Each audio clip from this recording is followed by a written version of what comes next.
तिकडे बघ ना, खायचं कर भूक. हात बाजू कर. अरे माझ्याकडे बघ, जबरदस्ती का सौदा. हे हाय, मी प्रिशा. प्रिशा जॉयलन चॅनल मध्ये तुमचं सर्वांचं स्वागत आहे. आज आपण जाणार आहोत वणीच्या गडावला. तुम्हाला माहिती आहे का, 3.5 शक्तिपीठांपैकी एक आहे. गडावरती जाण्याच्या पहिले आपण सेंजी भरायला थांबलो. सेंजी भरून झाला, आम्ही परत प्रवासाला निघालो. स्कूलच्या बस मध्ये काही पोरं दिसल्या, आम्ही त्यांना हाय केलं. रस्त्यानं जाताना आम्हाला टिटोळ्याचं मंदिर भेटलं, गणपतीचं. आम्ही लांबूनच दर्शन केलं आणि गणपती बाप्पा मोरया बोलत आम्ही निघालो पुढे.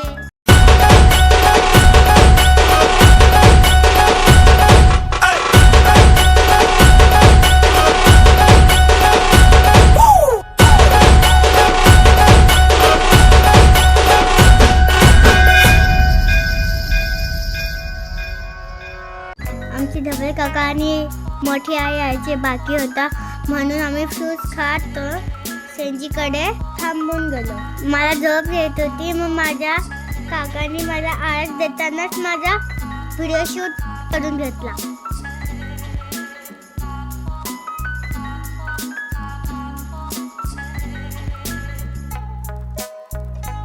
आम्हाला जोराची भूक लागली होती, म्हणून आम्ही थांबलो कुलकर्णी फार्म मध्ये. पहिले आम्ही पोटपूजा केली, मध्ये पूजा करणार. तर आम्ही ऑर्डर केलं मिसळ पाव आणि वडापाव. मला श्रीखंडी पुरी आवडते, म्हणून आम्ही ते पण मागवलं. नाश्ता करून झाल्यावरती आम्ही पुढे निघालो प्रवासाला.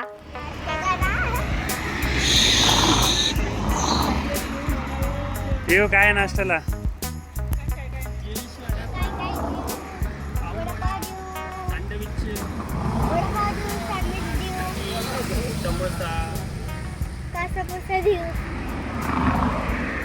तो येऊन जा.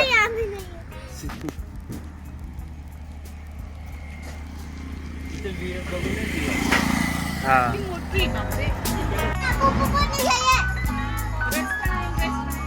अरे पिऊ मोबाईल मध्ये देख ना.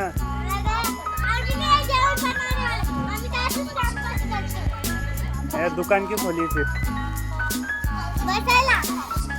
बघा, या शेतात विहीर पण आहे, आम्ही तिकडे बघितलं. आम्ही आता वणीच्या गडावरती थोडंसं मागेच राहिलं पोहोचणार आहे. आमच्या टीमसाठी वाट करतोय, जसं की धवल काका. मी तुम्हाला मागच्या व्हिडिओमध्ये दाखवलं होतं, जसं बोललो होतं मी. आता येत आहे, आता 22 किलोमीटरच आहे. येईल पटकन, मग भेटू आपण घरावर. आमचे मोठे आणि धवल काका येत आहे.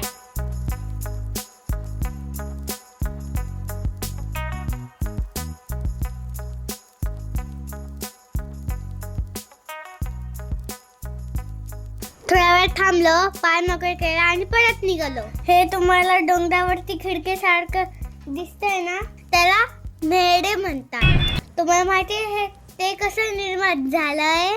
जेव्हा देवी आई महिषासुराचा पाठलाग करत होती, तेव्हा तेथे तिकडे लात मारली होती, म्हणून ते निर्माण झालं आहे. आज गुलाल उरविन माय तुझे देवलावर, सारी नेसून हिरवी धारण आय माझी बसली घोंगरावर.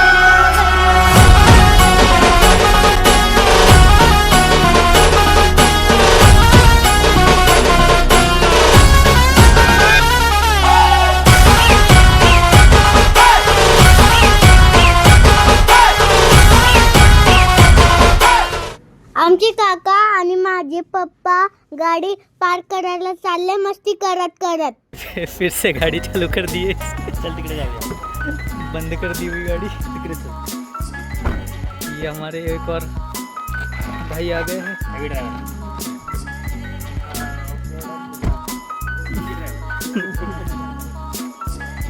ये हो गया पार्क हमारी गाड़ी, ये एक और रहा. अरे रुक जा, और एक गड्डी वहाँ पे है. फोटो काढले होते. लोकांना तिथे सोडलं. मग तिथे उतरून ते पाणी पाणधारी टिपू.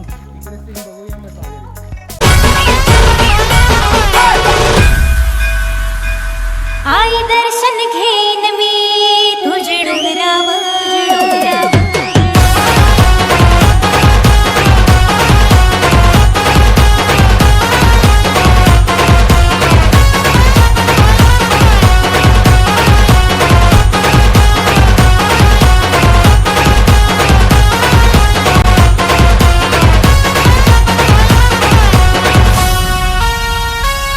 आई दर्शन घेन मी तुझे डोंगरावर.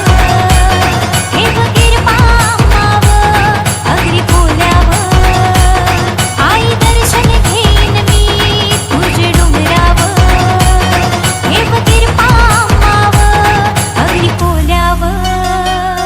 आज गुलाल उडवीन.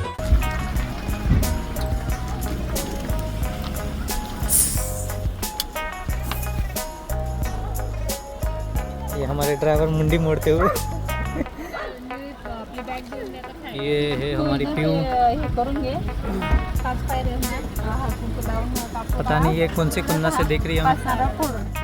देवीच्या दर्शनासाठी जाण्यासाठी 2 मार्ग आहेत. आपण रस्त्याने पण जाऊ शकतो आणि सीडीने पण जाऊ शकतो. आम्ही सीडीने गेलो. आमची आई आणि मोठी आई रस्त्यामधून आली.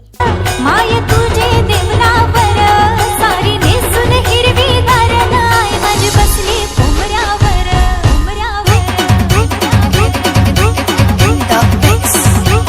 तुझा महिमा गाईन मी तुझे डोंगरावर.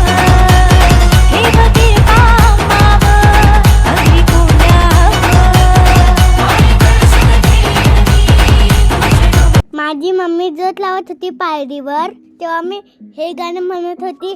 पायरी पायरीला सूज होता. दर्शनासाठी खूप गर्दी होती. आमचा नंबर लागला. आम्ही दर्शन घेतले. देवीचे दर्शन घेतल्यानंतर मला असे दिसले देवीची 18 भुजा आहेत आणि देवीची मान एका दिशेने झुकलेली आहे. मग मी मम्माला विचारलं मूर्ती अशी का आहे. मला मम्मीने कहाणी सांगितली. पुराणानुसार जेव्हा मार्कंड ऋषी पारायण करत होते त्यावेळेस देवी ते पारायण ऐकत होती तेव्हाच त्यांना एका भक्ताची हाक आली. ते पारायण ऐकत देवी भक्ताच्या मदतीला धावली. तेव्हापासून ती मान तशीच आहे. दर्शन झाल्यानंतर मंदिरातून बाहेर निघालो तर आम्ही पायऱ्या उतरताना बाहेरचा नाईट व्ह्यू बघितला. खूपच छान होता आणि थंडी पण वाजत होती. आम्ही खाली उतरलो गडावरून. माझी आई आणि मोठी आई रस्त्यावरून येणार होते. मग आम्ही त्यांची वाट पाहत खाली थांबलो होतो. टाइमपास म्हणून आम्ही तिकडे भेळ खायला थांबलो. जेव्हा आई आले परत जेवण करून आम्ही घरी रिटर्न निघालो. तुम्ही एकदा नक्की जा. माहिती आवडली असेल तर लाईक आणि शेअर करा आणि सोबत सबस्क्राईब करायला विसरू नका. जर तुम्हाला जायचं असेल तर लोकेशन डिस्क्रिप्शन बॉक्समध्ये दिली आहे. तर आमचे काका आणि पप्पा समृद्धी हायवेला रेसिंग खेळत होते. असं कोण पुढे जाईल कोण मागे होईल, कोण पुढे जाईल कोण मागे होईल. तुम्ही ही मस्ती करू नका.